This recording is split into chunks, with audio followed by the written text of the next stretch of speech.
Taj Mahal, a loving memory. If you were to draw a picture to honor someone who met who meant a great deal to you, how would you begin? Whatever your ideas, you'd most likely want to include the most beautiful things imaginable in your drawing. A place in India was created to do just that, to honor the memory of someone who was loved very much. It was built in the 1600s during the Mughal dynasty. The Mughals are famous for the rich works of art and beautiful architecture they left behind. Their family name, Mughal, who gave rise to the word Mughal, which refers to someone as wealthy and powerful as the richest king. Their most famous creation, the Taj Mahal, was built by the fifth Mughal ruler, Shah Jahan.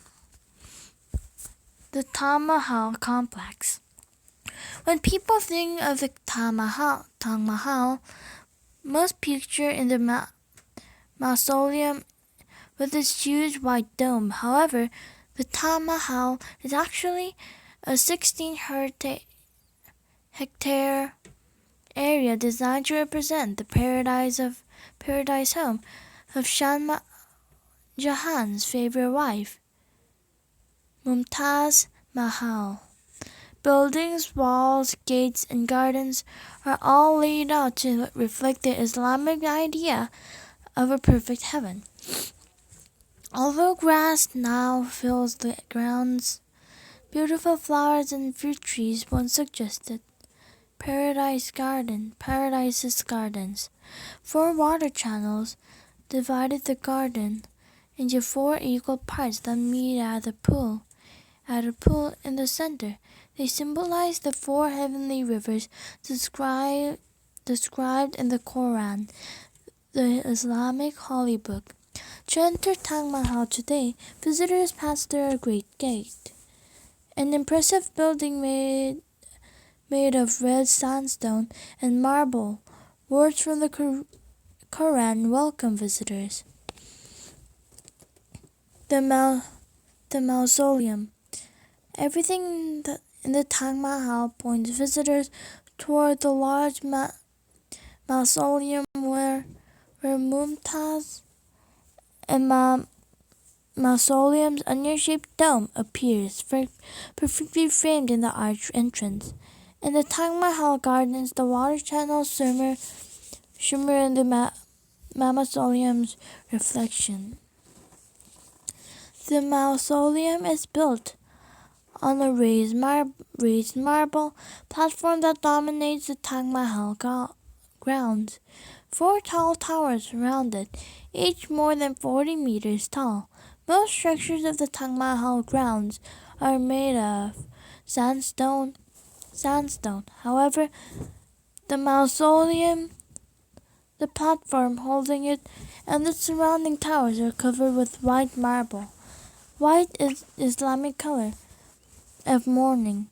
On a tomb, white shows the faith of a person buried within. The mausoleum was designed to represent Mumtaz Mahal's mansion in the gardens of paradise.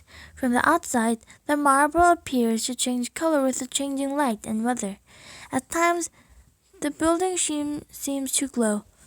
Like many Mughal tombs, Mumtaz Mahal's mausoleum has 8 sides, with 4 long and 4 short outer walls. Massive arches provide entry on the 4 long walls of the building, with smaller arches on either side. Inside the mausoleum, Mumtaz Mahal's coffin sits at the center of the 8-sided room. In the middle of the building, beside it, a second coffin marks her husband's burial site. Beautifully carved marble screens covered the coffin. surround the coffins. Both coffins are fake burial sites for visitors to view. The real burial site are located in the private room on the lower level, directly below the coffins. Some experts believe that the mausoleum, the most richly decorated structure in the Taj Mahal, represents Mumtaz's heavily crown. The word Ta comes from the Persian word of crown. Geometric designs cover nearly every inch of the floor. Vines, floors, and butterflies decorate stones, vapor, turquoise, and lapis lazuli. Artisans set thousands of diamonds, rubies, amethysts, and other gems into the designs. A wife and a friend. The Taj Mahal was not the first tomb created by the Mughal rulers, but it was one of the few created for a woman. Shah Mahal's other two wives are buried in unmarked tombs. What inspired him to build such a magnificent memorial for Mumtaz? Jahan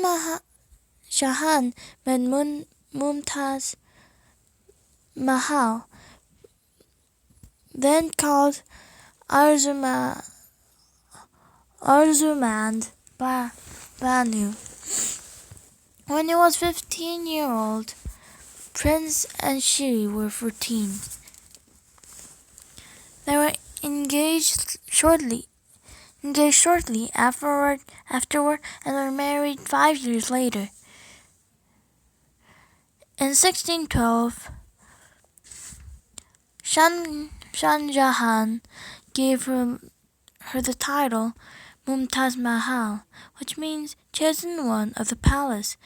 Mumtaz became Shah Jahan's constant companion. She traveled everywhere with him, even when he went to war.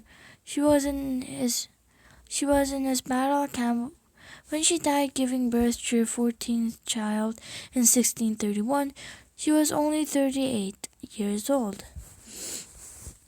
Shah Jahan was heartbroken. According to the court historian, Shah Jahan's burial turned white, and he cried so often he needed glasses. He gave up jewelry, fancy clothes, and music. Every Wednesday, the day when Mumtaz had died, Shah Jahan banned celebrations.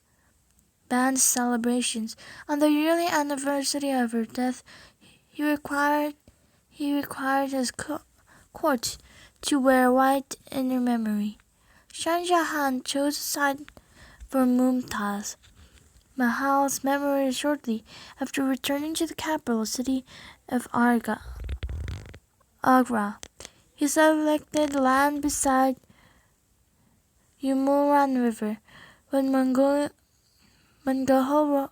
royalty lived in the riverside garden mansions, the mausoleum would be built along a bend in the river, where slower water kept the banks from washing away. The river created a natural mirror to reflect light onto the mausoleum's white marble walls. The Taj Mahal is built. Constructions of Taj Mahal began in 1632, about a year after Mumtaz Mahal's death, and continued for nearly 22 years. It was the largest building project of the Mughal dynasty. More than 20,000 workers and 1,000 elephants worked on its construction. Shah Jahan brought in architects, stoneworkers, and painters from all over the world. Gems, the precious stones, and different colors of marble came from China, Tibet, Afghanistan,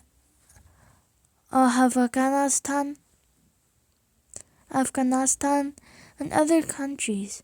Some of the slabs of white marble used to cover mausoleum were enormous.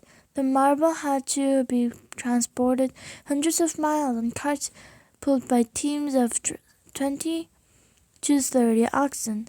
Workers constructed a system of scaffolding, ropes, and pulleys to remove the marble into position.